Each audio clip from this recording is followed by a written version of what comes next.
What's going on, everybody, and welcome back to this week's episode of the Yins and Use podcast. We're digging into Week 2 of the 2025 NFL season. The Bucs pulled off a heart-stopper in Houston with Baker Mayfield leading a last-minute drive and Rachaad White punching it in with seconds left. Then there was a Colts sneaking out a win against the Broncos with a 45-game winner, and get this, they didn't punt once in those two opening weeks. Meanwhile, some big names were dealing with injuries. Joe Burrow apparently has turf toe and will be sidelined for 3 months this season. And special teams came through in crazy ways. Patriots and Dolphins trading long-term touchdowns, and then the noise all over the field with penalties and misfires in other games. So today we're hitting the highs, the lows, who looked legit, and who needs to figure their stuff out. You know the drill. Let's get cracking.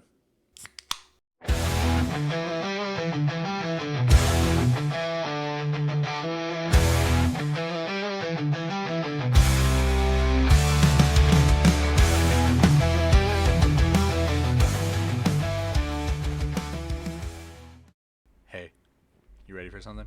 Sponsor. Yeah, what's up? Watch this. Hey guys, and welcome back to another episode of the Yins and Use podcast. My name is Ben, and this is Nathan. Wait, are we... Yeah, we're rolling. Oh my God, you said, hey, watch this, and then you just started going. I wasn't ready. But how you doing today, man? What's going on? I'm doing pretty good, man. I've just been spoiled with football the Yeah. past few weeks. Yeah. I know you're not a big college football guy, but college football's been really fun recently. Yeah? It's been very fun recently. Yeah. I've been listening to Harvey talk about it nonstop.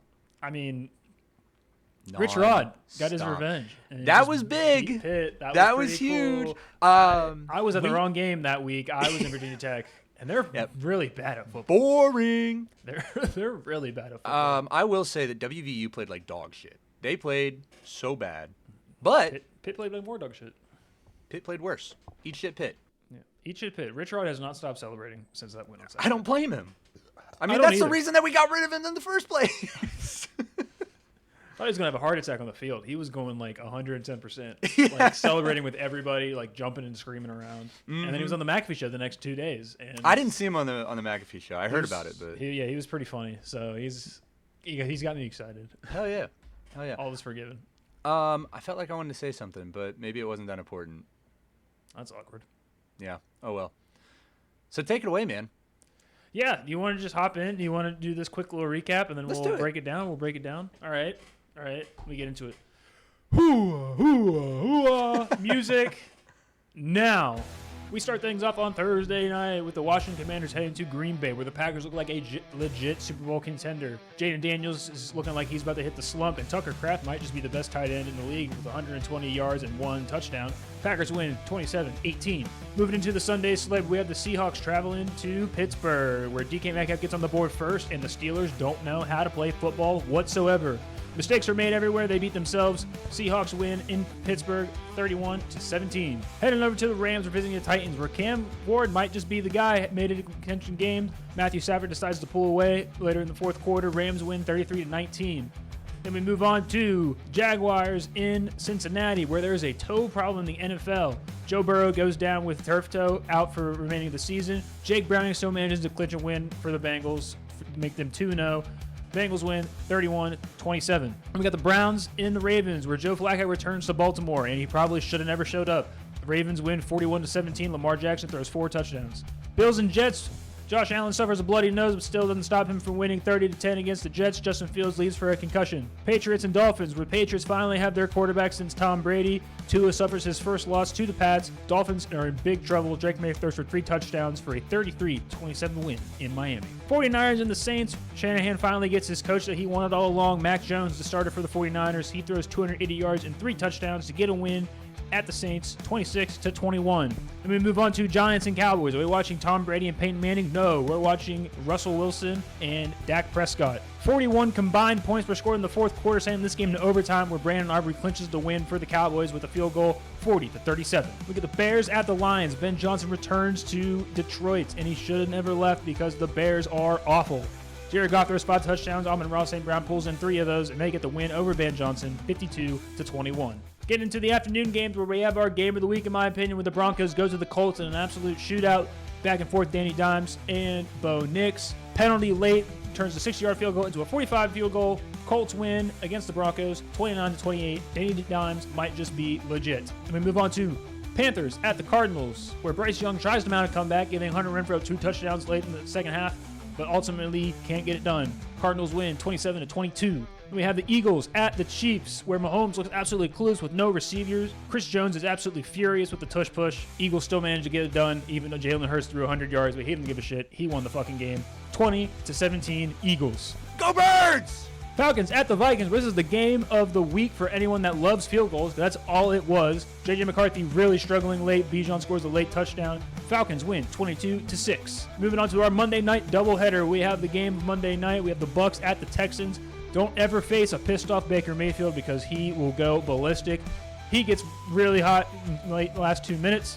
20-19, Bucs over the Texans. Then our worst game of the week, the Chargers at the Raiders.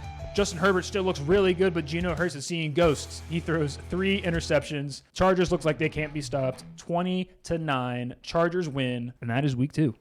All right. It wasn't as fast as last week, but No, because it was really hard, but this one also struggled a little bit as well. I'm not gonna lie to you. But yeah, it was a good week for football. All in all, I guess so. Can we just rip the Band-Aid off now and just talk about that? The Steelers just might not be good at football this year.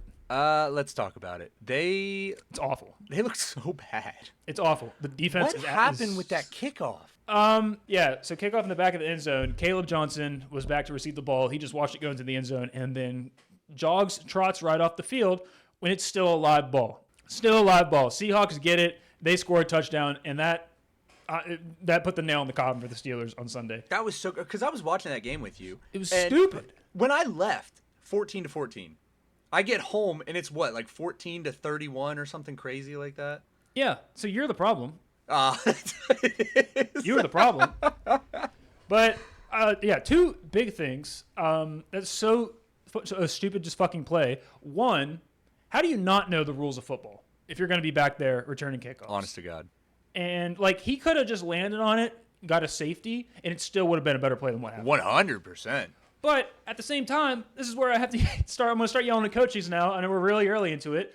Caleb Johnson had, I was looking at stats, he had 4 kickoff returns in his life. He's a power back. What the fuck was he doing back there to begin with? What was he doing back there? Well, I mean, if we're going to shit on coaches, I'll be the first to tell you that Tomlin is the worst coach in the NFL. Should leave the team. Should not be there. Should have been gone years ago. Worst coach in the NFL is a stretch, but no, Nope. I'm gonna die on that hill. Okay, that's crazy. I'm gonna die on that hill because you have a team with power players. Your offense, your defense, you have names, and they're good. If they were to go to any other team, they would be good. No, something definitely needs to change. Yeah, you're going 9-8 every single year. That's not a good coach. I don't care if it's a winning season. That's a terrible coach. It's just not. It's not the Steeler standard. That's absolutely not. He can go to another organization, go to the Bears, go to the Jets. I'm sure they would love to do 9 wins on the season. Oh, I'm sure. This is not how it operates in Pittsburgh. But when you do it 6 years in a row, it's disgusting. No, it is disgusting. What's even more disgusting as well is that Tomlin will be a Hall of Fame coach. Oh, absolutely. And that makes me sick because he's never had a losing season. Yeah, 18 seasons? He's never had a losing season once. And he has a Super Bowl under his belt as a head coach. That's unfortunately just getting him to the Hall of Fame. Absolutely. Not saying I agree with it, but no, so coaching is definitely an issue. We talked last week about how Breece Hall only ran to the left side because TJ was on the right. Mm-hmm. Same exact thing this week. Really? Kenneth Walker, everything was to the left. Not one side was to the right. Crazy. How that is not adjusted for, I have no idea. Because he's not a good coach. Well, on both sides, like I talked about last week, and I'm going to continue to talk about it until it happens. Defensive coordinator Troy Lawson needs to be gone. Yeah. He needs to be gone. Like you had at one point, you had Brian Flores in Pittsburgh. He was in that office as a lineman coach, and he left, and you let him walk out and leave. Mm-hmm. Now he's defensive coordinator for Minnesota, and their defense has been looking really good. They were really good last year. That's problem number one. I think it always boils down to Tomlin. I know that, like, as a head coach, you only make so many calls, and you let your coordinators do their thing. But step the fuck up. No, he needs to adjust, and like it's crazy that it's week 2 and we're already having this discussion if we need to get rid of Tomlin. Usually we start out pretty good and then we collapse at the end of the season and then that discussion gets brought up. It's week 2 and we're already here. All I'm saying is I have to pull up a stat really quickly because I want to rattle it off. But it was something I saw and I can't remember what it is off the top of my head. But I'll give you the. Well, all I was gonna say is something that I forgot. It left my brain. Oh, I remember. I have been calling for Tomlin to be out of there for years. Well, a lot of people have. Yeah. Yeah. But the thing that matters to me is that I was saying it before you. So, Well, I wanted to believe so badly, but I'm done. And so this is what I wanted to bring up after week 2 now. The last 10 games for the Pittsburgh Steelers defense, they have gone 10 straight games allowing the opposing offense to gain 300 yards, which is the longest streak in the NFL. And with that, they have allowed an average of 27.9 points per game. We have started directly where we left off the last season. Standard is the standard. And we brought in pieces, but at the end of the day, it needs to change. Terrell Austin needs to be gone yesterday, but at the same time, Tomlin has to adjust. And I don't know if that's adjusting how he reads other defenses or adjusting his environment for where he lives. I don't know, but something definitely has to change. And this is going to be a problem quick if it's not. Another problem with that, I don't know if you're paying attention to this during the game, but something's going to be brewing with Rodgers and Tomlin soon. Something very soon. I know so. So there were multiple times in the game, I think twice, and you could see it because the camera was panning on him. It's fourth and really short, and we're either middle of field entering Seahawk territory, and you look at Rodgers, and he looks at the sideline and goes 4 and points forward, and then he just sighs and rolls his head because he gets pulled off the field. Because Tomlin's way too conservative. And won't see be aggressive. That, yep. Well, we were calling for them to go for 4th down. I don't know why we don't. Aaron Rodgers hasn't figured it out that Mike Tomlin's no, we punt in these situations. Yeah. We shouldn't, and I'm sure it was a shock to Aaron Rodgers that he was actually told no in a situation like that where he trusts himself and he trusts his offense to get a 4th down. The upside is that Rodgers is really good at getting coaches fired. So maybe the Rooneys will listen to him. Who knows? Probably not. Super interesting. But yeah, it was twice where Rodgers was asking for a 4th down and had to be pissed off because he had to walk out the field because he wouldn't let him get it. Again, he is the head coach. So yes, he makes the final say. But you're talking to a very seasoned quarterback. 4-time MVP. Who, again, has weapons. And you're a yard away. I mean, you can do something with that. The way I can't think of who is your starting running back now. Warren? Jaylen Warren. Yeah. He was doing great that game. I mean, he was able to power through. They could have used him. Yeah. That's you have him, really great tight ends, but if that offense trusts themselves to get it done and you want to be aggressive to win games, that's how you win games. Mm-hmm. You don't win them just being conservative, obviously, because now we look at it and then that too. Also, it's just mistakes just killed the Steelers. It was bad. Yeah. So we talked about how good Jaylen Warren is. He had a really good rush to get him into the end zone. They can't convert there. Aaron Rodgers' first interception was stupid mistake by Calvin Austin. He was supposed to stay in the flat to draw the quarterback away. The ball was intended for Freiermuth. Calvin Austin, for some reason, thought it was his. Oh, yeah. He makes a weird move to get the ball, ends up batting it straight up in the air, comes down with his interception. So, and then Rodgers flipped out on Calvin Austin. I don't blame him. Which I don't blame him either, and that's why I made the joke when I was watching. I was like, "This is the most coaching a wide receiver has gotten in how long?" Well, that's exactly it. Tomlin, I think that Tomlin is one of the easiest coaches in the NFL to play for, which is great for the players. They don't have to worry about getting chewed out. But I'm sorry, that's not a good coach. Yeah, and that was so stupid. And then his second one was it's within the last 2 minutes and you're down 2 scores. He just kind of threw it up in hopes that it happened. But Calvin Austin turnover was terrible. Mm-hmm. Not being aggressive. That really set the pace for the game. We need to be exactly. That was really the start of it. Offense wasn't aggressive on 4th down, 3rd and short. Got pulled off the field. Defense could not adjust at all. And the left side of the field is so weak, and I don't know how, and I don't know why. TJ Watt is getting chipped, he's getting double teamed, getting triple teamed, so they just take it all out to the left, and it's working. Yeah, and exactly. I can't figure out why. Well, I'm sure I can figure out why. If we all as Steelers fans can figure out what we're doing, and Terrell Austin cannot, that's a problem. If Mike Tomlin cannot figure that out, that's a huge problem. Yep. Because, yes, the left side of the field is so exposed. And Breece Hall had a great game week 1. Kenneth Walker had a great game week 2. We're now going into week 3. We're going to the Patriots. Like I don't know. I don't know what's going to happen. I think it's really smart to say that if you have a running back that's playing the Steelers this week, start him in fantasy because you know he's going to put up some points. They're going to run to the left side. There is also with and this is I'm also going to complain about players some more. I'm kind of leaning towards where I'm over Pat Freiermuth. I think I'm absolutely done. Well, okay, so here's the thing. Pat Freiermuth, the benefits that he brings to Pittsburgh, in my opinion, the number 88 looks phenomenal on a Steelers jersey. Looks super good. Muth. Chanting that anytime he touches the ball. That's totally pretty electric. Awesome. Totally awesome. But, he hasn't done a whole lot recently. Now, I'll give him this. Previous quarterbacks have not thrown in the middle of the field, which is where he typically runs. But I was kind of back and forth, and we just signed him recently for another 3-year extension. Aaron Rodgers gave him probably the best ball I've ever seen him throw in Pittsburgh so far. Like a 40-yard throw, and Aaron Rodgers runs out of the pocket, hits it across his body. It hits Pat Freiermuth right in the hands. Would have put him in the red zone. Drops the football. That's awful. I mean, it was a beautiful, beautiful throw. Dropped it. Breaks my heart. We're gonna call a timeout right here because I'm gonna actually send this to you, and you're going to watch it so you can understand. Okay, I'm sending it to you on the Talk. I mean, Talk. the Tech Talk. Yeah, watch this real quick. I mean, Aaron Rodgers moves out of the pocket on the run, throws that ball.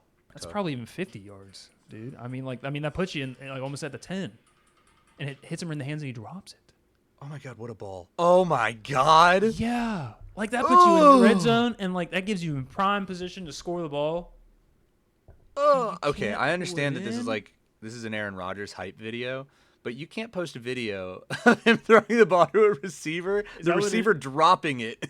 Is it an Aaron Rodgers hype video? Well, it says this throw by Aaron Rodgers is absolutely incredible, which it is. It is. I mean, it is absolutely incredible, and yeah, this shuts down anything that people are saying that he's watched. Because if he can do that at 41 years old, that's true. If he catches that, what a missed opportunity. Yeah, the throw won't be talked about because Pat Freiermuth fucking dropped the football. Yup. But again, it's just dumb shit like that.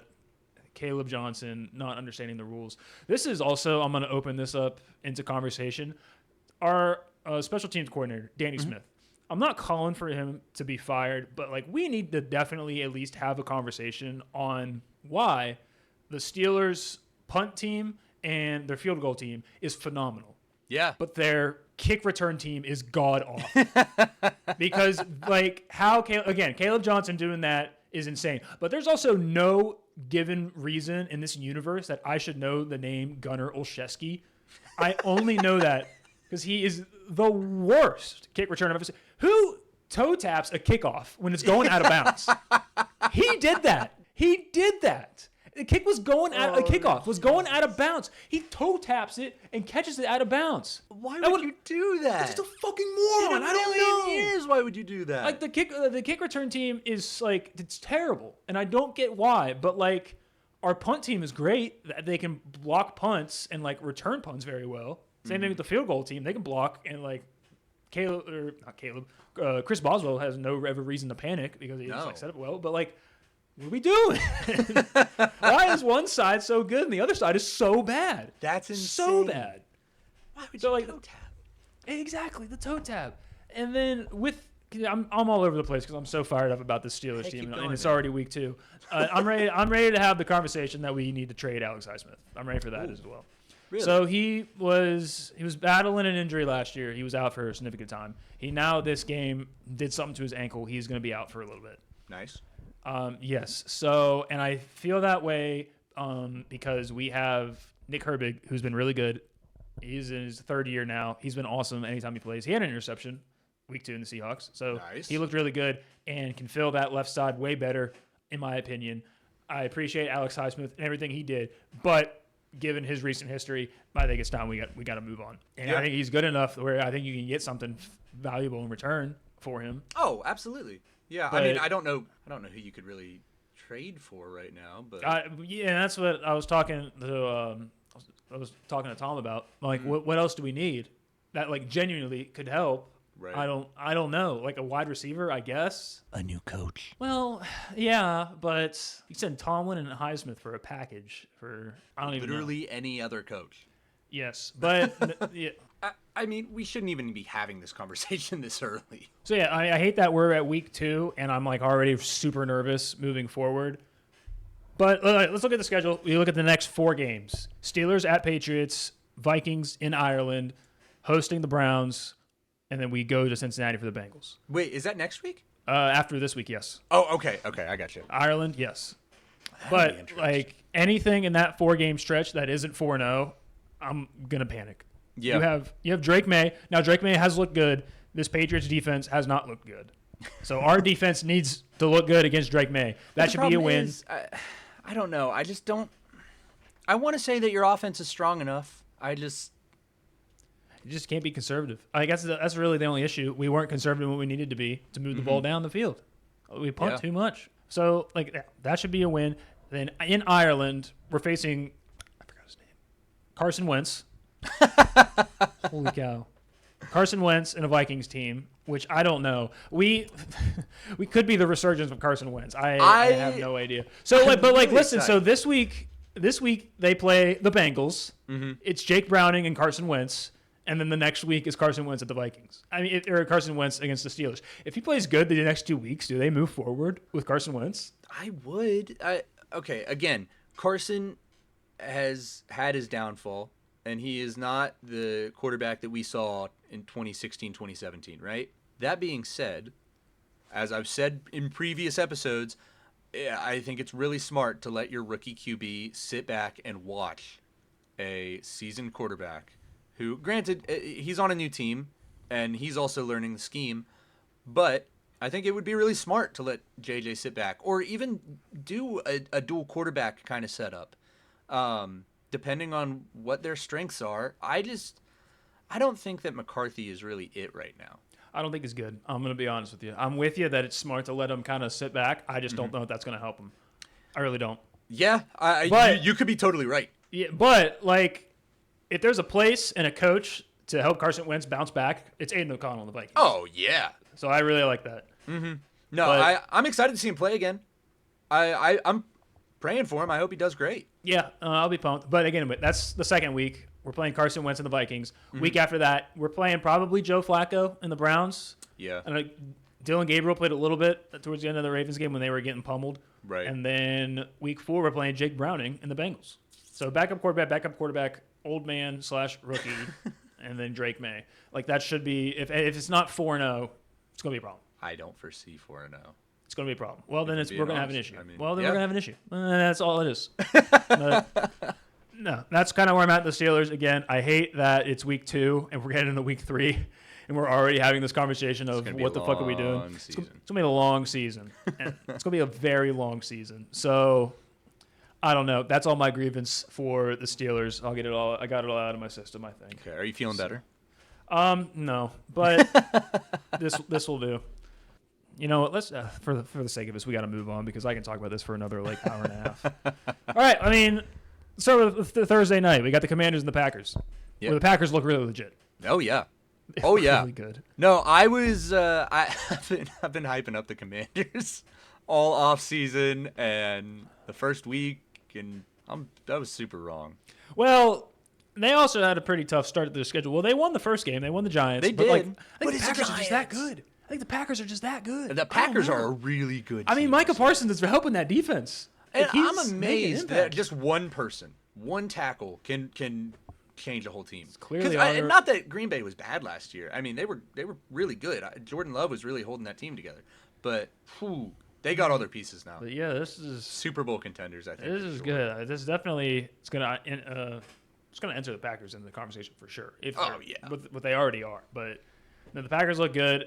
I'm gonna keep my eye on Jaden Daniel. I really don't think he's hitting that sophomore slump. But because he didn't play bad week 1, even like Didn't. week 2, Now, I think he had like the lowest amount of offense in the first half. I can't remember Yeah. what the number was, but like he looked better than the second half. And I wouldn't even put it all on him because his O-line just couldn't protect him. No, like the Packers defense was just very good, and then could they just break through. still can't get Terry McLaurin involved, which I don't know why. I don't know what they're waiting for.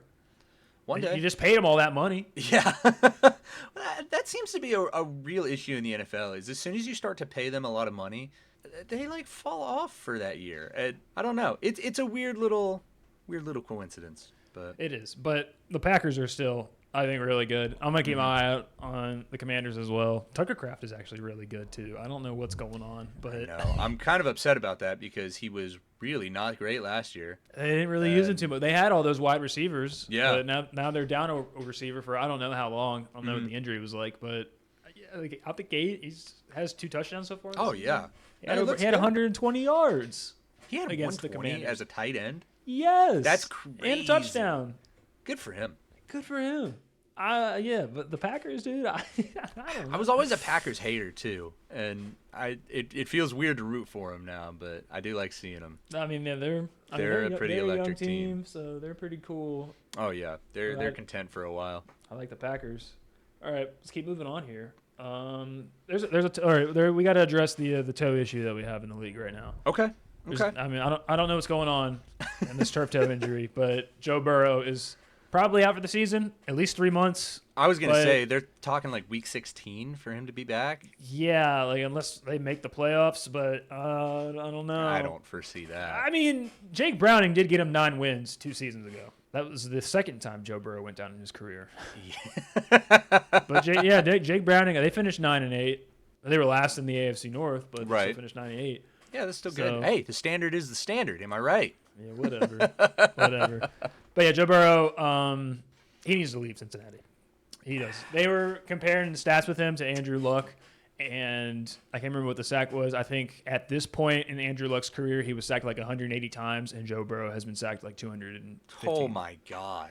Yeah, because it's not like Burrow's a bad quarterback. He has no line to protect him. It's so funny because the picture gets recirculated every single year, and it did over this weekend. But I don't know if you remember the picture from draft night in 21, because Joe Burrow was drafted in 2020. So yeah, the 2021 draft. It is a picture of like the Bengals offense scenario, and it's scenario A, and it's Joe Burrow throwing a pass to T. Higgins, and Penei Sewell is blocking for him. Because Penei Sewell was in that draft. And then option B is Joe Burrow throwing a pass to Jamar Chase, but he's getting sacked. Because they took Joe Burrow instead of a lineman. And now this is the life that the Bengals live. So I don't know what's going on. From what it sounds like, Joe Burrow tore his foot really, really bad. We also have to change the name because toe turf sounds something like so pussy-like. Toe turf? Yeah, turf toe, whatever. It doesn't sound very serious, but it's insanely serious. It's like they tear the ball of their foot. Oh God, It looks painful as hell. And from what it sounds like, Joe Burrow tore it like really bad. Like he needs surgery, so like he did tear it that's crazy. really bad. So I can only imagine how much that hurts. And Oh, then, like, yeah. So I think he is going to be out for the season because how are you going to do that and then expect to run around? Because like he's not going to have protection still. No, part of me is inclined to blame the cleats because I don't think that a basketball shoe from the 80s is the best cleat to have when you're playing football. Yeah, but the Air Jordans look so cool. They do look really tough. They look really cool. And that's like his whole thing is looking really cool. So don't hate the player, hate the game. Yeah, I don't know what's in store for the Bengals. Jake Browning won 9 games last year. He's now set to take over again. But now conversation has opened up. Do the Bengals go after a quarterback? One of the names brought up was Jameis Winston. I'm not upset to see Jameis. I would be upset to see Jameis. Yeah. Because someone was saying that we're at this point in the season, and if the Bengals went and got Jameis for week 3, he could still finish the season throwing for 5,000 yards. And he probably could. I wholeheartedly believe that, and I don't want to see that. Yeah, would they even have the trade power to do that though? I don't Burrow know. going to the Giants? Jameis Is that what you're thinking? Or No, I mean I don't know. No, not trading. I was gonna say they can't do that. No, but like just for like this year, like I don't know, trade something small because like he's the 3 at the Giants. Jackson Dart's ahead of him. Oh yeah, Dart. Yeah, they put They put Jackson Dart at the 2. So Jameis ain't going to see the field unless he gets traded. Yeah. James was the name that was brought up. Another name that was circulating around was Kirk Cousins. But Big Kirk go back.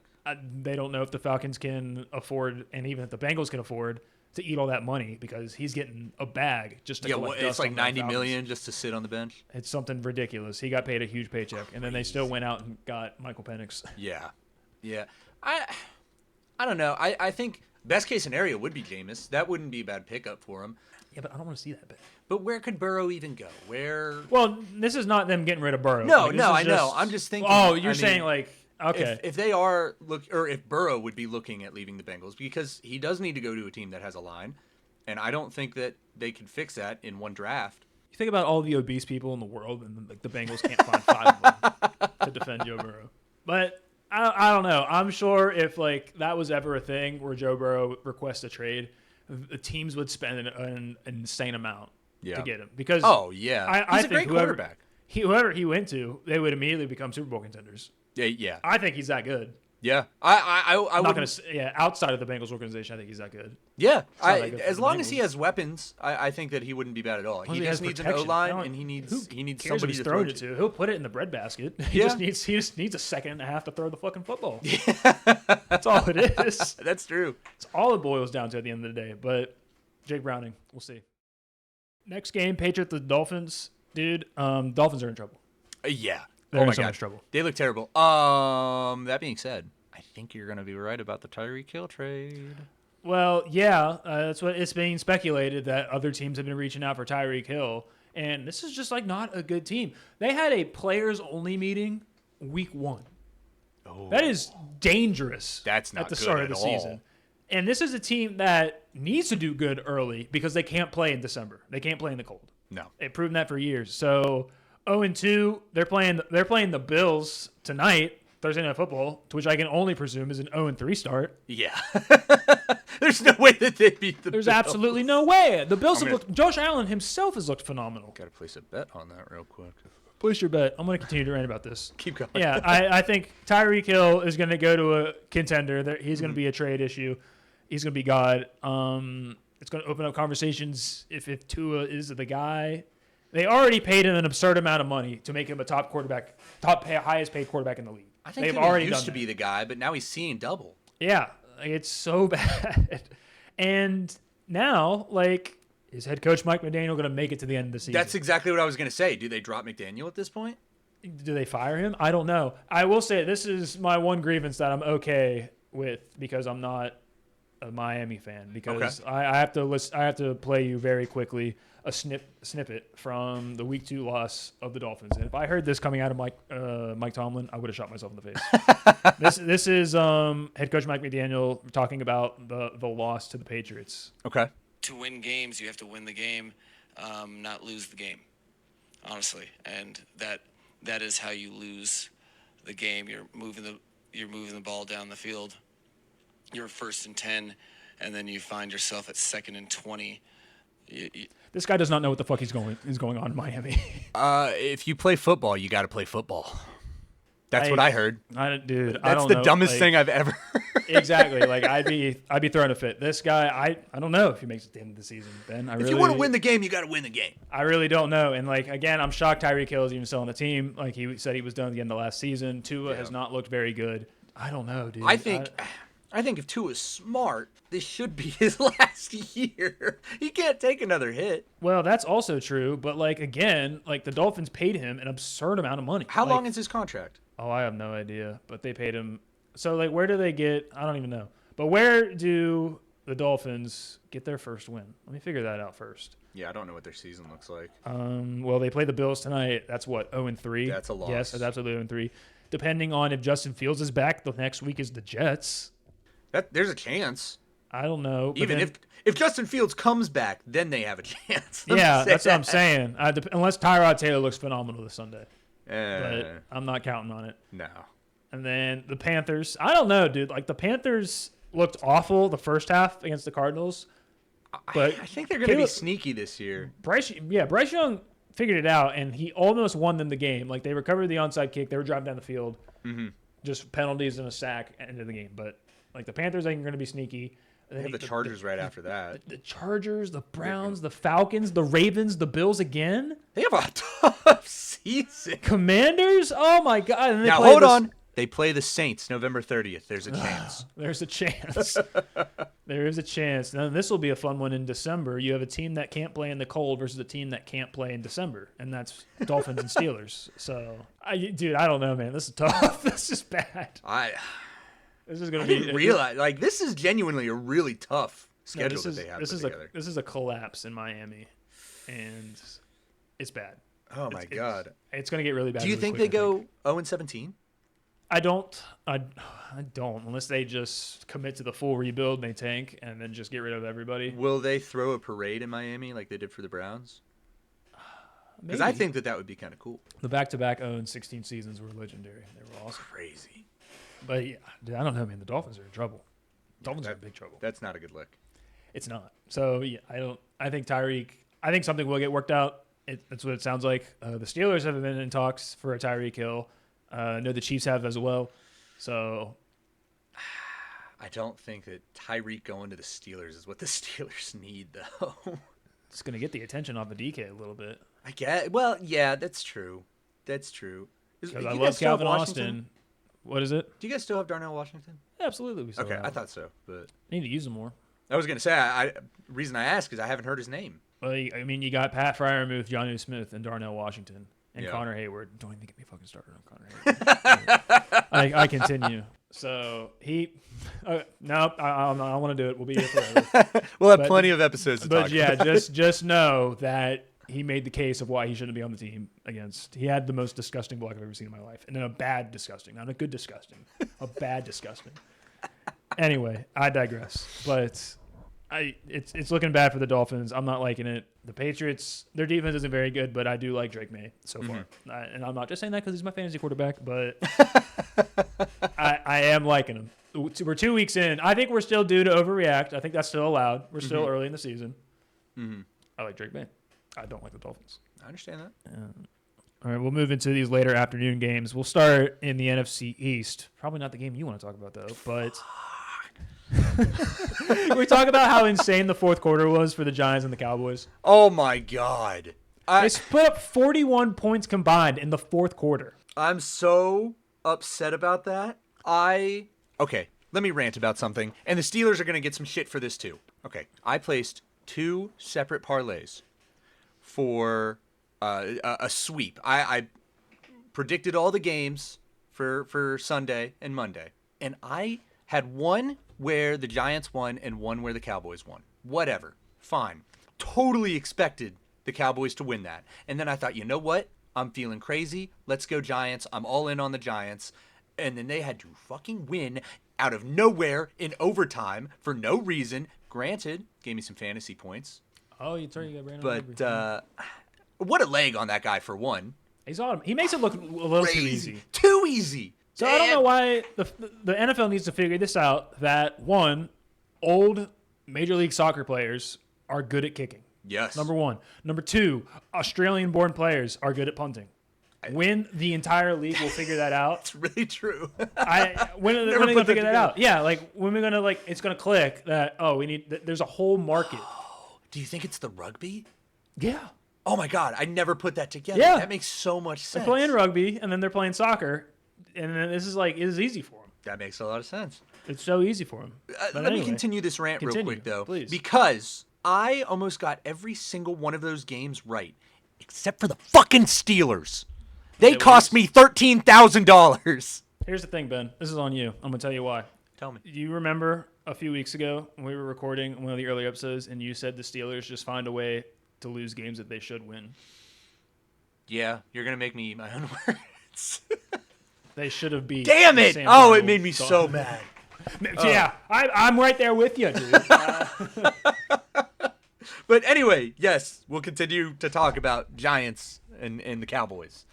That game was crazy. So the Cowboys move down the field. They get George Pickens in the end zone. He scores, and it's electric. And then the Giants come on, and I saw probably one of the most beautiful moon balls I've seen from Russell Wilson in a while. Yeah. And Malik Neighbors catches it, And there was less than a minute left. I can't remember how much time was left. Malik Neighbors pulls in the touchdowns. They go up. He hits the goodnight emote in the stands. And then the Cowboys just move down. Brandon Aubrey kicks a field goal, put it in overtime, and then he puts it in there to win. It's crazy. What did it, like? And again, this is Tom Brady and Peyton Manning. No. It's old man Russell Wilson and Dak Prescott. And also, Cam Scatterbo is an angry man that plays football, and it terrifies me a little bit. He had some fire behind him.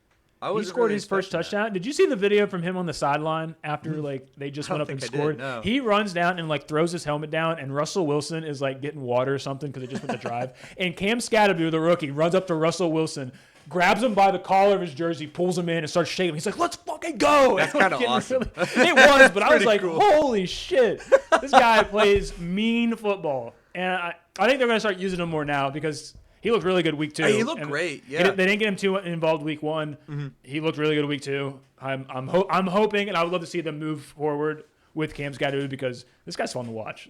Yes. No, he's electric, man. This guy was tough when he was at Arizona State last year, and he brought it to man. the NFL. He is an angry man when he runs. And it's so entertaining to watch. Thank God I don't have to play the Giants this year. Thank God. All right, well, I guess we can finally move into one of the games you want to talk about. Super Bowl rematch, and it went exactly how I expected it to go. A little boring. Is that the word on the street? Hey, I don't give a shit. We won the game. That is Shut the hell honestly up. my favorite thing to come out of that game was Chris Jones being like, "You didn't put up 100 yards." Who cares? Well, no, and then he said that Jalen Hurts, and Jalen Hurts responded, "We won the fucking game. Shut your ass up." Yeah, it was. That's the reason he's my quarterback, man. I was talking to our friend Chris yesterday and trying to explain to him that he. All right, continue. Sorry. Continue. I didn't do anything. He does not understand that Jalen Hurts is a phenomenal quarterback, but he's not a good fantasy quarterback. There's nothing wrong with that, but don't expect him to put up a lot of points. He doesn't need to. We can win the game because we're a good team. He does what he needs to win the game. And that's all that you need. That's all that you need out of your quarterback. At the end of the day, they're winning football games. It's smart plays. Don't know what else to say. Super smart plays. I don't know. Big speculation. The Tush push. Not looking good for the Tush push, man. Okay. It's not looking good. Did we have a false start? Absolutely. Totally did. Now, that being said, was there also a neutral zone infraction on the Chiefs on that same exact play? Yes, there was. And nobody's talking about that. And I'm pissed about that. That is true. But it is both sides. Both teams are lining up offsides. And it needs to change in the officiating. And it even did. Like the Monday night game, I don't know if you watched it because it was so late at night. But the Chargers, the Chargers lined up for a tush push, and they had to stop it to reset the line because they were all offsides. So stupid. Okay, the thing with the tush push, is it a cheap move? Sure, but don't get upset about it if your team can't do it. Every team can try. Don't be a little baby about it because you don't have a quarterback that benches or that squats 600 pounds. I will say I'm with everybody else saying that the officiating needs to be better by it. But yes. I'm also in the boat where I really don't think that's going to stop Jalen Hurts and Saquon Barkley. No, they have the two biggest legs in the league, man. We didn't beat the Chiefs because of that play. They would have lost either way. I am a firm believer in that. The tush push is not the reason that the Chiefs lost. They were a bad team that day. They don't look good. They still don't look good. Going back a little bit to speak about Steelers head coaches, I love Cowher.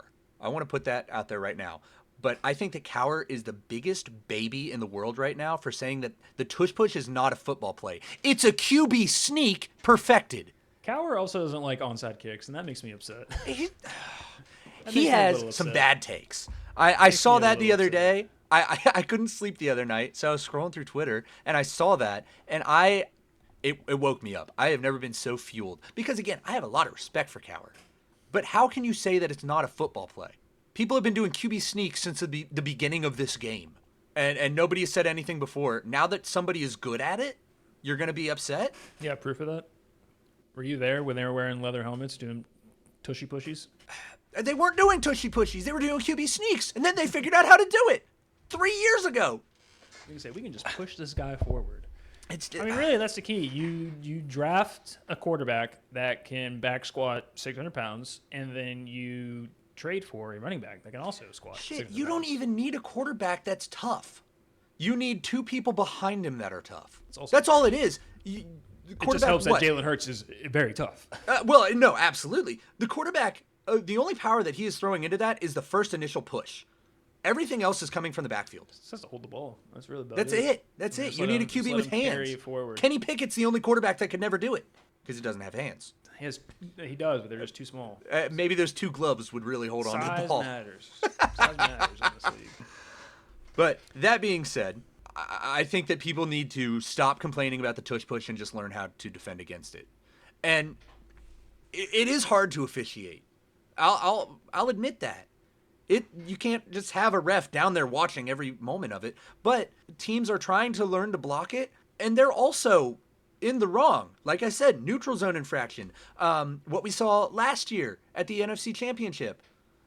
Look at what the Red, or not the Redskins, but the Commanders. Whoa! Hold on. The Commanders with the false start. What was it? 3 times in a row. That was the only time I've ever been so furious watching the tush push. And I'll agree with that. They kept jumping off sides, and I'm like, holy shit! You're like inches away. Just snap the fucking ball, and put it away. I did, however, that game I also at least learned a new rule. I didn't know if a team false starts a certain amount of times, they just award a score. Never heard that before. I'm just like, it was like 3 or 4 times. I'm like, holy shit, just snap the fucking ball. Yeah. Just snap it. I've never been more mad. That was pretty boring. It was funny for the first 2, but then like it was like the 4th and 5th time, and I'm like, all right. Yeah, we got to stop. You can't get closer to the goal line without getting a touchdown. I'll die on this hill. The tush push is a football play. I'm not just saying that as an Eagles fan. There's nothing illegal about it. There is nothing wrong about it. People just want their team to win. And I get that. And I understand that they're upset that they don't know how to stop it yet. But give it some time, and there will be a team that learns to stop it. It's been done before. It has. It's just, again, it works so well for the Eagles because, 1, they have the best offensive line in the league. 2, they have Jalen Hurts, who, again, can back squat 600 pounds. And C, they have Saquon Barkley, who can also do just about the same. Maybe your defense should get better and not let them get to 4th and inches. That's also true. I mean, Nick Sirianni seems to like it. He's very vocal that other teams should just learn how to stop it. And I agree. Adam Schefter, however, and the announcers of that game were very mad, saying that game was lost in March when the teams voted to keep it in. I was texting you guys about it because I was so mad at the announcers. I don't remember what I said. I may have said something that I can't say on the podcast. That game was not lost. You don't really talk about why that game was lost. And this kind of makes me mad of why I don't know if I like him. I don't think I do. So Travis Kelce, towards the end of the game, if you saw, he was throwing his helmet on the sideline, just yelling that he was sick of his shit, acting like he wasn't the same guy that a ball hit him right in the chest and he batted it in the air for an interception in the red zone. Yeah. And I'm like, what are you sick of? You're a dude. Exactly. What? Well, I'll give him this. That was he was on his podcast with Jason, and they were talking about it, and even he was the first to admit tush push isn't the reason that they lost. It's not. And that's the first thing that he said in a long time. I'm also going to complain about the Chiefs even more. Some of them were wearing T-shirts that said "Free 4," talking about Rashee Rice freeing him. Like he didn't drive 120 miles an hour and almost killed people. That doesn't matter. What are we? He's doing his time, Nathan. But free him so we can do this again? That's just so mind-boggling. He drove 120 miles an hour and almost killed people. Yeah. What? Just be thankful he's playing football. It's like all the people that you went to high school with who had the Free My Boy, and they definitely did something that's super illegal. Free Ty. Yeah, we were that group. Hey, Free Ty Dolla $ign, man. Ty Dolla, man. He didn't do anything wrong. He was just so cool. If Ty is listening to this, which I know he's not, I miss you, man. I hope you're doing okay. My boy. Appreciate you, big dog. And then seeing Chris Jones scream profusely, I already talked about it a little bit, but he was doing it again on the sideline too, and some audio got released of that. It's just hilarious. And then a few days after the game, the Kansas City Chiefs Twitter tweeted an article how their defense gave up the least amount of offensive yardage for the Eagles. Or like, I messed it up, but like the Eagles had the least amount of offensive yards in a game since I think 2021 or something like that. Okay. And they posted about it. They're like, hey, we held the Eagles to their least amount of offensive yardage since this time. Well, in the great words of Jalen Hurts, we won the game. Shut the fuck up. I mean, like, they got torched in the Super Bowl and they're 0-2, and like they're already bragging about losses. Yeah. I will say, I felt like I should have been nervous about that game, but after the pummeling that we gave them at the Super Bowl, it was so nice to have a week where I wasn't like, oh my God, the Chiefs. I thought it was going to be a much easier game. I was kind of thinking, yeah. I didn't think it was going to be a 3-point victory, but like Mahomes, you know that Mahomes is the leading rusher for the Chiefs right now through 2 weeks. Is he really? That's a problem. That's a problem. That's a cool stat. That's a huge problem that they are relying on him for everything. On offense. I'll yell about the Chiefs all day long, but I will say Mahomes is a great quarterback, and he's not mobile. I mean, I just hit the arm of my stand. And that's what the thing was. It scared me because it came through my headset too. But yeah, I'm not ever gonna dock Mahomes because I mean he probably if he retired tomorrow he'd have a Hall of Fame career. Mm-hmm. But that's a problem. If he's the leading rusher, that's crazy. That's a problem. He doesn't have like. And I don't know what the issue is that they can't use Isaiah Pacheco. I don't know what's going on there. He's not involved too much. I don't have an answer for that one. I don't either. I don't know what's going on. I was going to try and say something funny and smart. Coming back from an injury, I don't know if like that's still an issue, but like I don't know what they're doing, Ben. What was the injury he had? Oh, I don't know. He like did something to his knee. Was it off season or? No, he was out for like a lot of last season. I don't remember that. I didn't watch him a lot last year, so maybe that's just me. But yeah, he didn't play too much last season, so I can't remember what it was. But I don't know if like that's still like a lingering issue that they're just limiting him. I think the Chiefs will still make the playoffs. I mean, they'll figure it out. I don't know if it's a divisional winning clinch that they do. I think they'll find a way. Their schedule's like not too hard. And the AFC has some weak pieces. Yeah. Speaking of some lingering injury issues, A.J. Brown is not very apparent in the Eagles offense right now. And I don't know if that is the fact that he is getting double coverage or if he's still dealing with that knee injury. I know that in the offseason, he was pretty limited at practice, and he had to drain his knee pretty much every day after practice, which sucks. That's gross. But it's super really gross. But I don't know. I don't like that I'm not seeing him too much. I don't know more time to read his book on the sideline. He does love reading a book. And, hey, I mean, it works. It works. It clears his mind. Hold on, that's the problem, because I haven't been watching too much. Is he reading his book? I actually have no idea. I mean, maybe that's something we got to open up. Is A.J. Brown reading this season? He forgot how to read. No. But, this will be interesting. Week 3, we got the Chiefs and the Giants, both teams looking for their first win. If the Chiefs start 0-3. If they lose to the Giants, I mean... Well, the Giants didn't look too bad, I don't think. Yeah, but they are historically not a very good team. That is true. I like the defensive line of the Giants, so maybe that will... Like, if if they're banking on Patrick Mahomes to rush, maybe that limits him running around. Maybe. He's gonna have to... Yeah, hit Mr. Really Corvette over the middle. Juju Smith-Schuster, anytime touchdown, I'm locking that in for this Sunday. Did that work for you last Sunday? I don't think I actually did it. I think I said I was, but it was all a fib. I think it was a lie. You're lying to the audience? Did I say Juju Smith-Schuster? I don't remember. You talk about it all the time. This is our, 4th episode? Every single one I've mentioned Juju Smith-Schuster in some way. Golly, man. I miss him so much. But then, I don't actually know if it gets easier for the Chiefs because you have the Giants. Next week after that, the Ravens. Ravens will be a tough one. Ravens will be a tough one. Then I think you at least pick up a win. I don't know if it's their first one, but Jags. I think you get a win there. Jags don't look the worst this year. Yeah. I mean, they don't look great. Don't get me wrong. But yeah, I'm still not too high on Trevor Lawrence. He hasn't looked bad yet. Looking really good, though. He hasn't. Well, finally. He had a bad year last year. He had to figure it out. Had to get rid of Tank. He didn't have any. He needed to get rid of that what's the word I'm looking for? Competition. It's just ETN now, right? I mean, who steps up into that 2 role? I have no idea either. I have no idea. But you pick up a win there, but then the Lions, I don't know. That one's at least in Arrowhead. But Yeah. the Raiders? Raiders looked good week 1. It looked awful did. week 2. I'm also going to bring this up for week 2. I didn't bring this up earlier, and I'm going to take a stand on this. Doubleheader nights on Monday Night Football is stupid. It's so And it dumb. takes away the entire point of prime time because there's 2 games. And if you're going to expect me to stay up till 10 o'clock, you got to put on a better game than the Chargers and Raiders.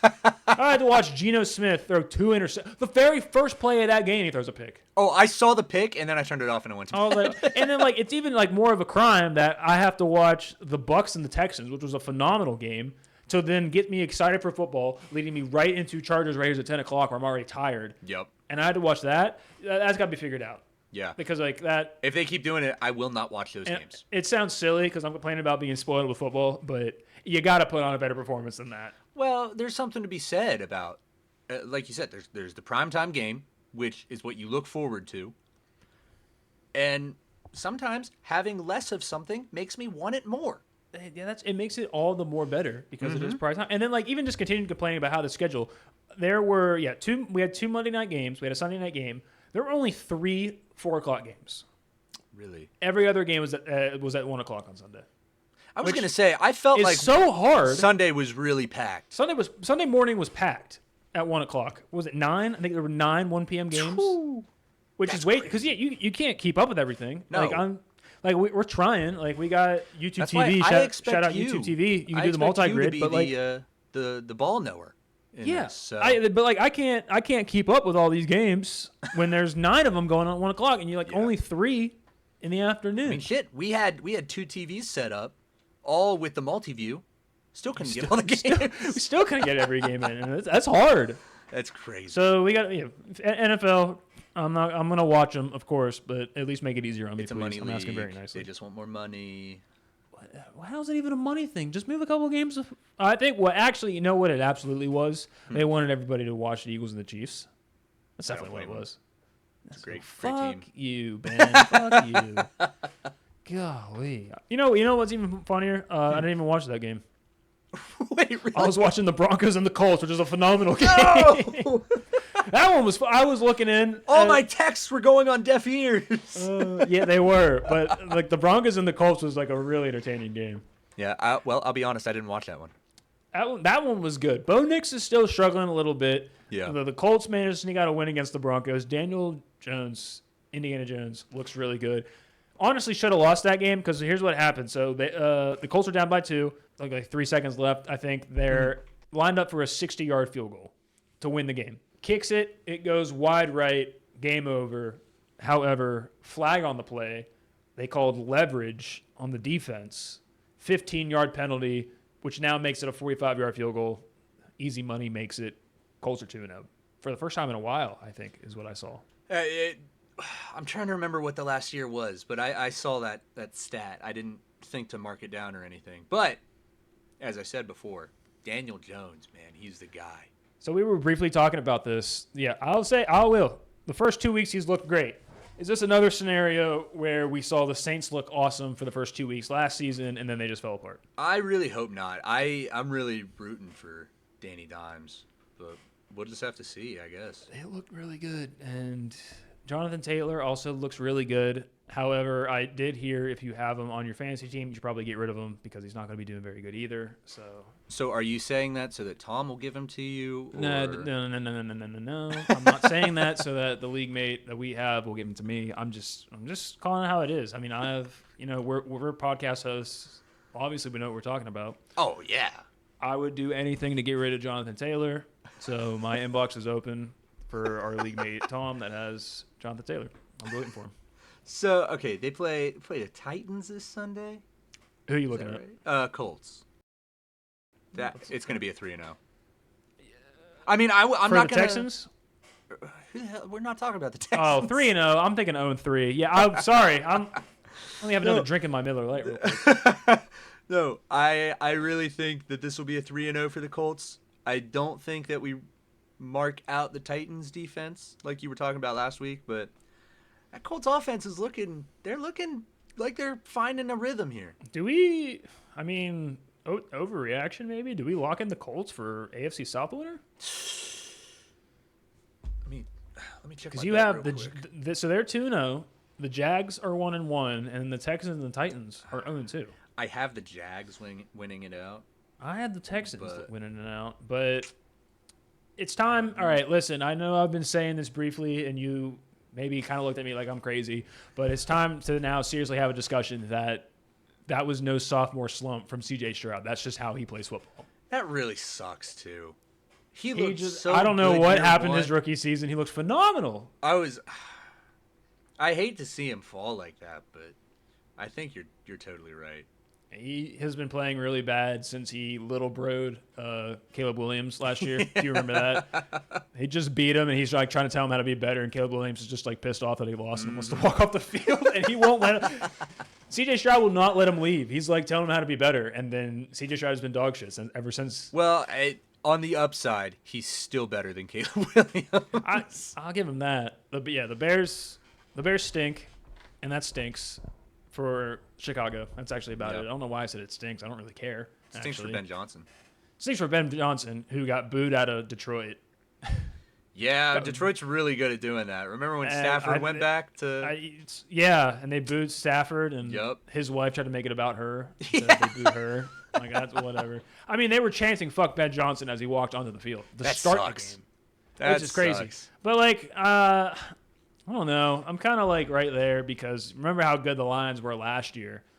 It was like the timing was really weird because then the Lions lose the first round, and then the next week the Bears hire Ben Johnson. So he was obviously interviewing for the job during playoff time. I don't timing know is why. just a little. The timing's just a little weird. And then you go to a divisional rival like the Bears. Right. I don't know. I just think that's weird. And Jared Goff was telling people that he didn't deserve that. But he is also already so pissed off that he's in Chicago. I don't blame him. His post-game interviews are like the most brutal thing to watch because like he's just giving so much shit to the reporters because he's so fed up and furious. Well, you go from a team who crawled their way out of the dirt. Should have been a Super Bowl. And became, I mean, even this year, that first week was really rough. But they looked a lot better. I mean, granted, they weren't playing a great team, but... They looked really good. You go from Detroit Lions, who, again, have really cemented a name for themselves these past 2 years, to go to a laughingstock team. I mean... What's the thought process in that? A paycheck. That's the only thing that makes sense. But I mean, part of me wants to say that potential is there, but I mean, they have like offensive pieces. I don't hate the Bears. Rome Odunze. Yeah, the Bears. Yeah. Rome Odunze, he's young. DJ Moore is pretty solid. I mean, Caleb Williams is also young. He's just not figuring out the Ben Johnson offense. He's not looking good. He's just not looking good. I don't think that Caleb Williams will ever look good. I don't know if he will either. I don't know if he was taking a chance that he would look good because Matt Eberflus was not good for the Bears last season. So, right. But I don't know. Also, from the Bears and the Lions, you probably didn't see this because, again, there were 9 1 p.m. games. But Amon-Ra scored it was either his second or third touchdown, but I can't remember after he did it. But he does the celebration. And he, runs to the back of the end zone and then immediately, falls and starts grabbing his hamstring. I did see that. I thought that was just a joke, but then Jared Goff runs over. He ran over, man. He was like, holy shit. So then in my mind, I'm like, oh my God, no way. And I know. I got really nervous. I was He's like, on my no. fantasy team, Yeah. Jared Goff sold it really well. I don't know if Jared Goff was in on the bit, but when he came over and was checking on him, I was like, oh my God, this might actually be real. He's done. I was like, oh no. That's the end of the season. I was like, oh no. So now we head into week 3, Ben. We're looking at the schedule, looking at the box scores. Not the box scores. The sports book? Looking at the sports book. You like anything? You see anything you like? Off the top of my head, I mean, I know it's tonight's game and it'll be over by the time that this episode comes out, but Buffalo's money line, obviously, against Miami. Obviously. James Cook, anytime touchdown score. Josh Allen, 2 passing touchdowns. That's an easy lock. Yeah, I like that. I'm trying to look at the spread right now. I think it'll be pretty crazy. I'm playing around and having fun with mine. I took the Bills minus 19.5. I like I think they're going to slaughter the Dolphins. I really like it. Looking at the other games this week for Sunday, a couple of games that I like with the Colts at the Titans. I got the Colts minus 4.5. I got them covering the spread. Same thing moving over to Bucks and the Jets. Excuse me. Tyrod Taylor, like we said, Justin Fields is out. Baker Mayfield, if he's pissed off, he looks really good. So I'm going to take the Bucks -6.5. And then the Giants hosting the Chiefs. Chiefs still don't look good there, but they're looking for their first win. I'm not going to give the Giants the win, but I'm going to have them beating the spread. I got them +5.5. Okay. Interesting. Those are just a few I like. And then, of course, the Steelers money line, but I'm not going to put money on it because then it won't come true. I should start betting against them. I should just like. I did that for the Eagles last year, and we won the Super Bowl. So I still have this one here. It's sitting here, and it looks really good. It is the Steelers to be eliminated in the wild card round. That is, what's the percentage on that one? Let me find that one really quickly. Where is it? So it was +410 when I did it. I put $20 for the Steelers to lose in the wild card round, but I could cash out right now for $21. So. And like I looked at this, I'm like, it's a win-win either way because on one hand, they lose and I get $100. There you go. But on the opposite side, they win their first playoff game. There's not a scenario here I lose, unless they just don't make the playoffs, which would make me want to shoot myself. Which is a possibility. I mean, I don't know. I think it's going to be harder for them to miss the playoffs. I'm going to be honest with you. There's just not a whole lot of teams that I like in the AFC. Yeah. Well, especially now with Burrow. the Bengals. Joe Burrow is going to be out for the season. So I think the AFC West will be good. I think you'll get 2 teams out of there, and then the Steelers. So I don't know. We'll see. But it's a win-win for me. I'm riding with it. I ride till dawn. Anyway, we got a Thursday night football game to watch and cheer for and get pissed off at. Yep. So final remarks. Send it to him, Ben. All right. With that, this is the last episode of the NZ News podcast. It is not. Stop that. You're not going to die. Yeah, I don't know what's going to happen. Going into surgery tomorrow, so they're going to put you down. You'll see. By the time that this comes out, I am either alive or dead. Post it on the story. Stay updated on our socials. I'll send you a bunch of pictures. Yeah, just post it on the story of you in the hospital bed. Be like, I live. I'll have Izzy go into the operating room, take some pictures for you. You should, when you're sitting there, take a picture of like the wrist and the hospital band. Just be like, don't swipe up. Yeah, don't talk to me. Real ones know what's wrong. Real ones know what's wrong. Nobody talk to me right now. But with that will do it for this week's episode of Yins and News. Thank you guys for listening. Check us out on socials, Twitter, Instagram, Spotify, Apple Podcast. TikTok. That's the other one. On the clock. DJ, turn my something. There it is. Tonight on the fight till we see the sunlight. Well, thank you guys. And with that, stay loud, stay proud. We'll see you on game day. Whoop, whoop.